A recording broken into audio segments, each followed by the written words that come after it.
আলী খামেনির জানাজায় শোকার্তদের জনসমুদ্র, মার্কিন বিরোধী স্লোগানে কাঁপল তেহরান। সর্বোচ্চ নেতা মোস্তফার দেখা মিলেছে কি? তেহরানের শোকাতুর জনসমুদ্র দেখে ট্রাম্পের বিষয়ে হামলা করেননি বলে কটাক্ষ। সৌদি প্রতিনিধিদের শোনানো আয়াত কেন আলোচনায়? পশ্চিমবঙ্গের রাজনীতিতে নতুন খেলা শুরু, তৃণমূলের প্রধান কার্যালয়ে তালা দিল কারা? এবার কি দল হাতছাড়া হচ্ছে মমতার? ইরানের সর্বোচ্চ ধর্মীয় নেতা আয়াতুল্লাহ আলী খামেনি ও তার পরিবারের 4 সদস্যের জানাজায় জনতার নজিরবিহীন উপস্থিতিতে বিশ্বকে তাক লাগিয়ে দিল তেহরান। শোক, শ্রদ্ধা আর চোখের জলে বেদনা বিধুর পরিবেশে তেহরানের ইমাম খোমেনি গ্র্যান্ড মোসাল্লা কমপ্লেক্সে ওই জানাজায় আরো ছিলেন বিভিন্ন দেশ থেকে যাওয়া প্রায় 100 দেশের প্রতিনিধি। জানা যায় আলী খামেনির 3 ছেলে থাকলেও তাদের ভাই সর্বোচ্চ নেতা মোজতবা খামেনির অনুপস্থিত থাকায় তাকে নিয়ে রহস্য থেকেই গেল। এই জানাজা নিয়ে কটাক্ষ করেছেন মার্কিন প্রেসিডেন্ট ডোনাল্ড ট্রাম্প, যার তীব্র প্রতিক্রিয়া দিয়েছে তেহরান। কি বলেছেন ট্রাম্প? শহীদ আরাফাতের ডেস্ক রিপোর্ট।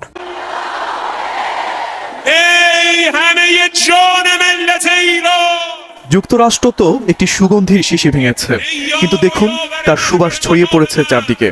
ইরানের প্রয়াত সর্বোচ্চ নেতা আয়াতুল্লাহ আলী খামেনির শেষ বিদায়ে মার্কিন প্রেসিডেন্টকে লক্ষ্য করে এই মন্তব্য করে আর্মেনিয়ার ইরানি দূতাবাস।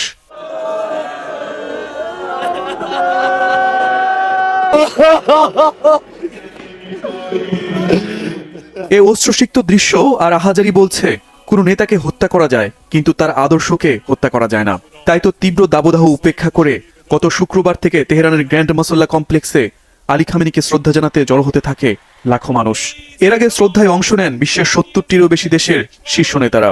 তেহরানের এই প্রধান ধর্মীয় রাষ্ট্রীয় সমাবেশ স্থলে রবিবার সকালে প্রথম দফায় অনুষ্ঠিত হয় ইরানের প্রয়াত সর্বোচ্চ নেতা ও তার পরিবারের 4 সদস্যের জানাজা। সাধারণ মানুষের পাশাপাশি জানাজায় অংশ নেন দেশটির সর্বোচ্চ পর্যায়ের নেতা এবং খামেনির 3 ছেলে। জানাজায় ইমামতি করেন আয়াতুল্লাহ জাফর সোবহানি। মঙ্গলবার খামেনির মরদেহ নিয়ে একটি শোক মিছিল তেহরানের বিভিন্ন এলাকায় প্রদক্ষিণ করবে। 8 জুলাই ইরাকের নাজাফ আন্তর্জাতিক বিমানবন্দরে খামেনির মরদেহ আনুষ্ঠানিকভাবে গ্রহণ করা হবে। এরপর নাজাফ ও কারবালা শহরে জনসাধারণের শোকযাত্রা অনুষ্ঠিত হবে। সবশেষ 9 জুলাই খামেনির মরদেহ আবার ইরানে ফিরিয়ে আনা হবে। সেদিন মাশহাদের ইমাম রেজার মাজারে তাকে দাফন করা হবে।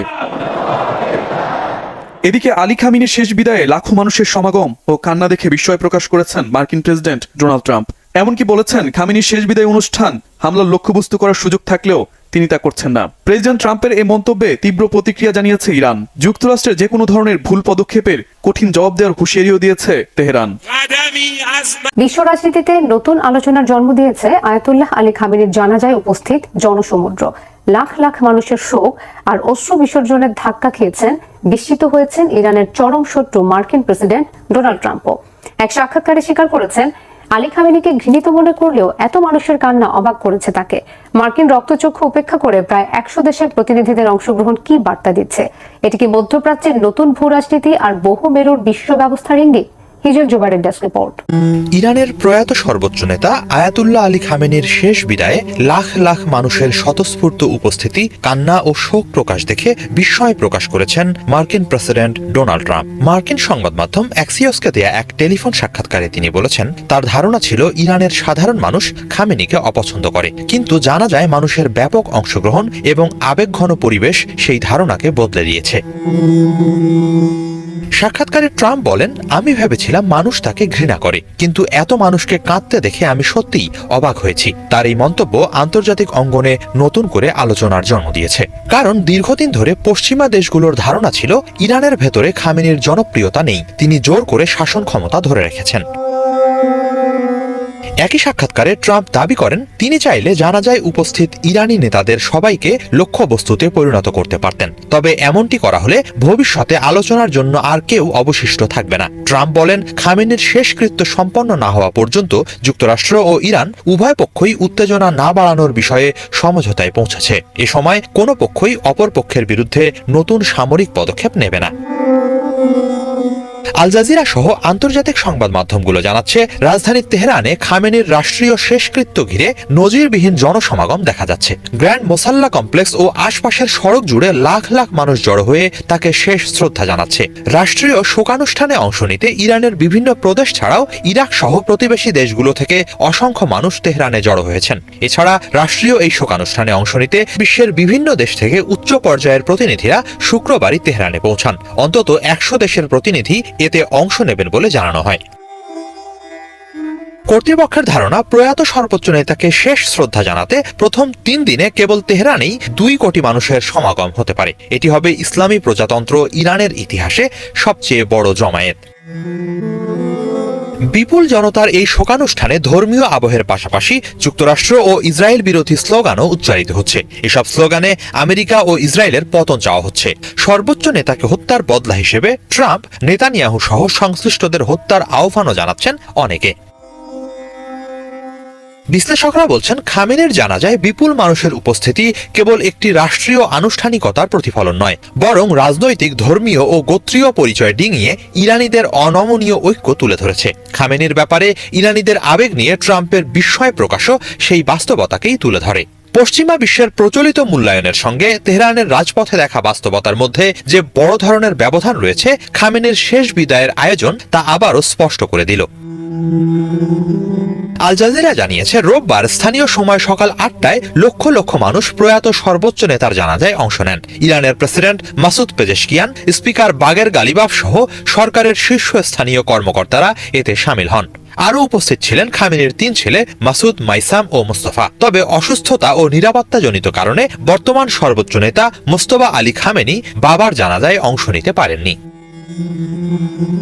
আয়াতুল্লাহ আলী খামেনিকে শেষ শ্রদ্ধা জানানো, শোক প্রকাশ ও দাফন প্রক্রিয়ার জন্য 7 দিনের কর্মসূচি নিয়েছে ইরান। কর্মসূচি অনুযায়ী 7 জুলাই খামেনির মরদেহ ইরানের পবিত্র কোম শহরে নেওয়া হবে।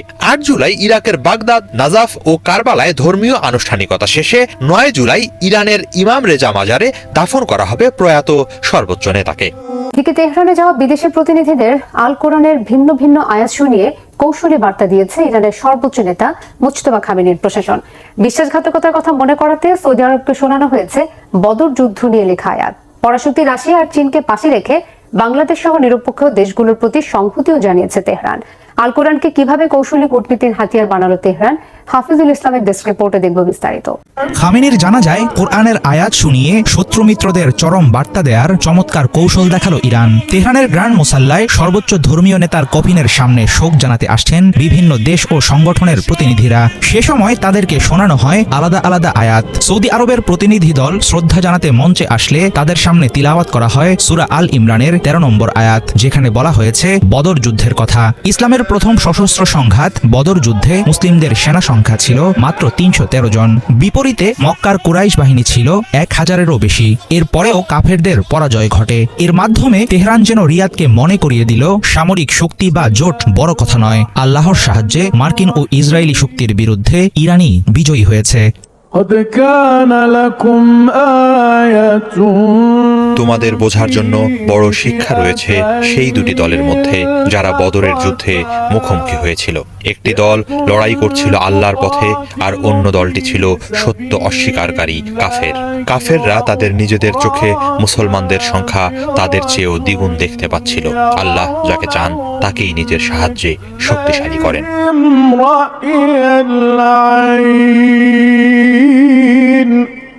আয়াতুল্লাহ আলী খামেনির জানাজায় অংশ নেওয়া প্রতিটি দেশের রাজনৈতিক অবস্থানের উপর ভিত্তি করে প্রতীকী বার্তা দেওয়ার জন্য ভিন্ন ভিন্ন আয়াত বেছে নেয় ইরান। তেহরানের এমন জানাজা ডিপ্লোমেসি চমকে দিয়েছে সবাইকে। আঞ্চলিক প্রতিরোধ গোষ্ঠীগুলোর জন্য তিলাওয়াত করা হয় শাহাদাত ও নিশ্চিত বিজয়ের আয়াত। অন্যদিকে রাশিয়া, চীন ও ভারতের মতো মিত্রদের শোনানো হয় আশার বাণী। কাতার ও তুরস্কের মতো মধ্যস্থতাকারীদের জন্য তিলাওয়াত করা হয় কূটনীতি ও ত্যাগের আয়াত। তবে একই সঙ্গে তাদের নিষ্ক্রিয় নীতি লক্ষ্য করে দেয়া হয় কূটনৈতিক খোঁচা।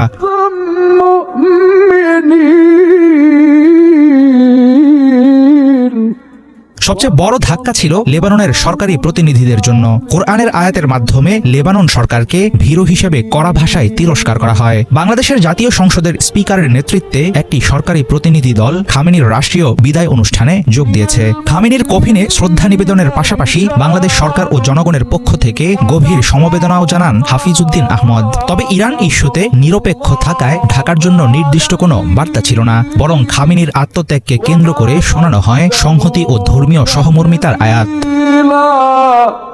ইরান জুড়ে খামেনির জানাজা ঘিরে ব্যাপক আয়োজন কেবল শোকের অনুষ্ঠান হিসেবেই সীমাবদ্ধ নেই। কোরআনের আয়াতকে হাতিয়ার বানিয়ে সৌদি ও লেবাননের মতো প্রতিবেশীদের চরম বার্তা দিচ্ছে তেহরান। রাশিয়া চীনের মতো পরাশক্তিদের পাশে রেখে কূটনীতির চালে যেমন বাজিমাত করছে, তেমনি কাতার ও পাকিস্তানের মাধ্যমে ওয়াশিংটনের সাথে আলোচনার দরজাও খোলা রাখছে মুজতবা খামেনির প্রশাসন।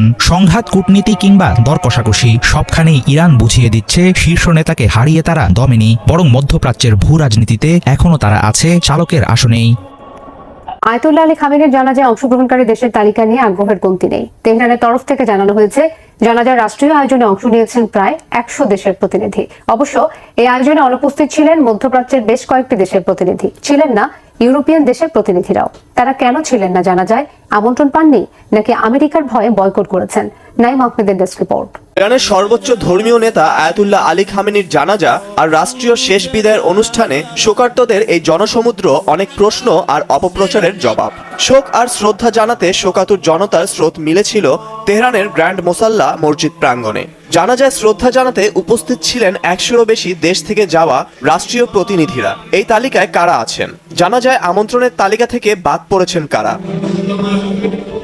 ইরানের রাষ্ট্রীয় সম্প্রচার মাধ্যম IRIB জানিয়েছে, প্রয়াত আলী খামেনির শেষ বিদায়ের ধারাবাহিক অনুষ্ঠানে প্রথম দিন শুক্রবার উপস্থিত ছিলেন আমেরিকা ইরান যুদ্ধে মধ্যস্থতাকারী পাকিস্তানের প্রধানমন্ত্রী শাহবাজ শরীফ আর সেনাপ্রধান ফিল্ড মার্শাল আসিম মনির। আরেক মধ্যস্থতাকারী কাতারের পক্ষে উপস্থিত ছিলেন দেশটির আমির Sheikh Tamim bin Hamad Al Thani আর দেশটির প্রধানমন্ত্রী ও পররাষ্ট্রমন্ত্রী Sheikh Mohammed bin Abdul Rahman bin Jassim Al Thani.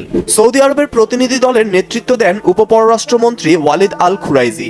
আরও ছিলেন তাজিকিস্তানের প্রেসিডেন্ট ইমোম আলী রহমান, আর্মেনিয়ার প্রধানমন্ত্রী নিকোল পাশিনিয়ান, জর্জিয়ার প্রেসিডেন্ট মিখেল কাভেলাশভিলি, রাশিয়ার সাবেক প্রেসিডেন্ট দিমিত্রি মেদভেদেভ, তুরস্কের ভাইস প্রেসিডেন্ট জেভদেত ইয়েলমাজ, ভারতের পক্ষে ছিলেন পবিত্র মার্গারিটা ও বিহারের গভর্নর অবসরপ্রাপ্ত লেফটেন্যান্ট জেনারেল সৈয়দ আতা হাসনাইন, চীনের জ্যেষ্ঠ নেতা হে ওয়েই, আফগানিস্তানের পররাষ্ট্রমন্ত্রী আমির খান মুত্তাকি ও তালেবান প্রতিনিধি দল। এছাড়া বাংলাদেশ সরকারের পক্ষ থেকে আয়াতুল্লাহ খামেনির জানাজায় অংশগ্রহণ ও তার কফিনে শ্রদ্ধা নিবেদন করেছেন জাতীয় সংসদের স্পিকার অবসরপ্রাপ্ত মেজর হাফিজউদ্দিন আহমেদ।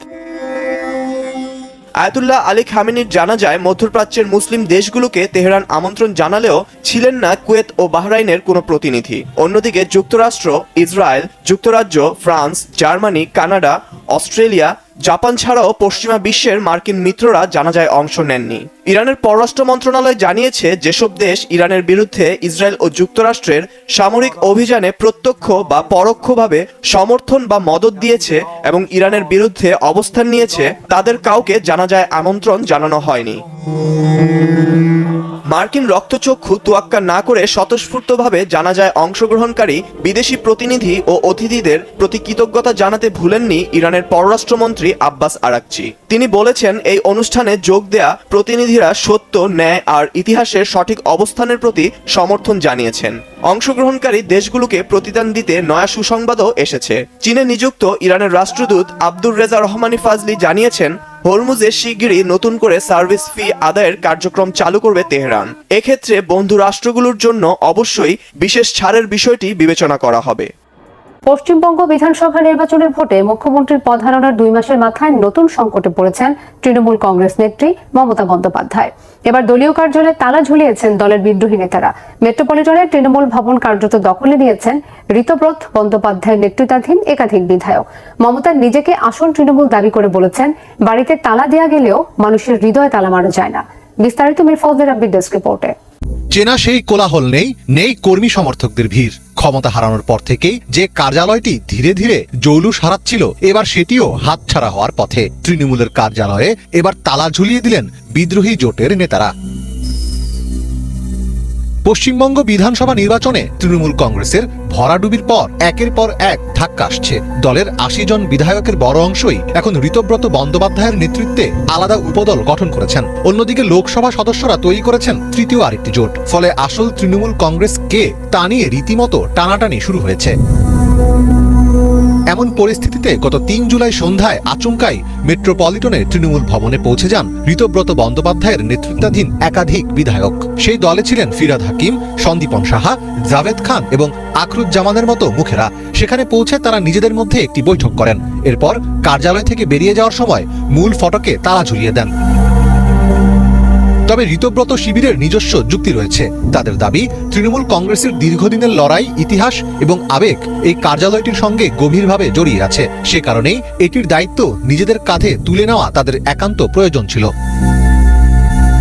কার্যালয়ে তালা ঝোলানোর খবর প্রকাশ্যে আসতেই পরিস্থিতি উত্তপ্ত হতে শুরু করে। খবর পেয়ে দ্রুত ঘটনাস্থলে পৌঁছান কালীঘাটপন্থী তৃণমূলের অন্যতম মুখ কুণাল ঘোষ। ঋতব্রত শিবিরের এই পদক্ষেপকে চরম দায়িত্বজ্ঞানহীন বলে আখ্যা দেন তিনি। পরদিন বিকেলে এক ফেসবুক লাইভে মেট্রোপলিটনের দলীয় কার্যালয়ে তালা দেওয়ার ঘটনার কড়া প্রতিক্রিয়া জানান তৃণমূল কংগ্রেস নেত্রী মমতা বন্দ্যোপাধ্যায়। যেখানে বিদ্রোহীদের দলীয় কার্যালয় দখলের চেষ্টার বিরুদ্ধে ক্ষোভ জানান তিনি। নিজেদের আসল তৃণমূল দাবি করে তিনি বলেন, একটি বাড়িতে তালা দেওয়া যায়, কিন্তু মানুষের হৃদয়কে কখনো তালা দেওয়া যায় না।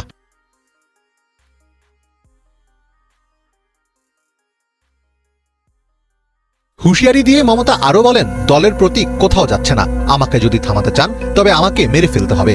এ সময় মমতা ঘোষণা করেন, এখন থেকে তার নিজের বাড়ির দলীয় কার্যালয়টি তৃণমূলের প্রধান অফিস হিসেবে ব্যবহৃত হবে। একই দিনে তৃণমূল কংগ্রেস নেত্রী আরও একটি বড় ধাক্কা খেয়েছেন। দলের রাজ্য সভানেত্রীর পদ থেকে পদত্যাগ করেছেন চন্দ্রিমা ভট্টাচার্য। চন্দ্রিমা ছিলেন মমতার অনুগত হাতে গোনা কয়েকজন প্রভাবশালী নেতার মধ্যে অন্যতম। তিনি তৃণমূলের নারী সংগঠনেরও অন্যতম শীর্ষ নেতা ছিলেন। পদত্যাগের পর এই বিধায়কও বিধানসভার বিরোধী দল নেতা ঋতব্রত বন্দ্যোপাধ্যায়ের নেতৃত্বাধীন উপদলে যোগ দিয়েছেন। আসল তৃণমূল কংগ্রেস কারা তা নিয়ে নির্বাচন কমিশনে ইতিমধ্যেই আইনি লড়াই চলছে দুই শিবিরের মধ্যে। এতদিন সেই লড়াই মূলত আইনি গণ্ডির মধ্যেই আবদ্ধ ছিল। তবে এবার দলীয় কার্যালয়ে তালা দেওয়াকে কেন্দ্র করে সেই সংঘাত প্রকাশ্যে রূপ নিল। ভেড়েঝুরি আঘাত হানা ভয়াবহ জোড়া ভূমিকম্পে নিহতের সংখ্যা বেড়ে চলেছে। মৃতের সংখ্যা এর মধ্যে ৩,০০০ ছাড়িয়ে গেছে। আর উদ্ধার কাজে ধীরগতির অভিযোগে ক্রমেই বাড়ছে জন অসন্তোষ। রবিবার সরকারি হিসাব অনুযায়ী ভূমিকম্পে আহতের সংখ্যা বেড়ে ১৬,৫৯২ জনে পৌঁছেছে। এছাড়া ঘরবাড়ি হারিয়ে বাস্তুচ্যুত হয়েছেন অন্তত ১৬,৩০৯ জন। বিপর্যয়ের ১১ দিন পেরোলেও নিখোঁজ স্বজনদের জীবিত উদ্ধারের আশায় অপেক্ষায় আছে শত শত পরিবার। দুর্গত পরিবারগুলোর জায়গা হয়েছে অস্থায়ী আশ্রয় কেন্দ্রগুলোতে। উদ্ধার কাজে ধীরগতির অভিযোগ তুলে ক্ষোভ জানাচ্ছেন ভুক্তভোগীরা। সরকারের বিরুদ্ধে হতাহতের প্রকৃত তথ্য গোপনের অভিযোগ উঠেছে। স্থানীয়দের পাশাপাশি ধ্বংসস্তূপে তল্লাশি জারি রেখেছেন যুক্তরাজ্য, Brazil, Ecuador, Chile, El Salvador, Peru সহ বিভিন্ন দেশ থেকে যাওয়া উদ্ধারকর্মীরা। এদিকে ভূমিকম্পে ব্যাপক ক্ষয়ক্ষতির কারণে বিভিন্ন এলাকায় জারি করা জরুরি অবস্থা বহাল রয়েছে। এমন অবস্থায় খাদ্য, বিশুদ্ধ পানি ও চিকিৎসা সরঞ্জামের সংকট দেখা দিয়েছে। এই ছিল আজকের মতো। এতক্ষণ সাথে থাকায় ধন্যবাদ সবাইকে।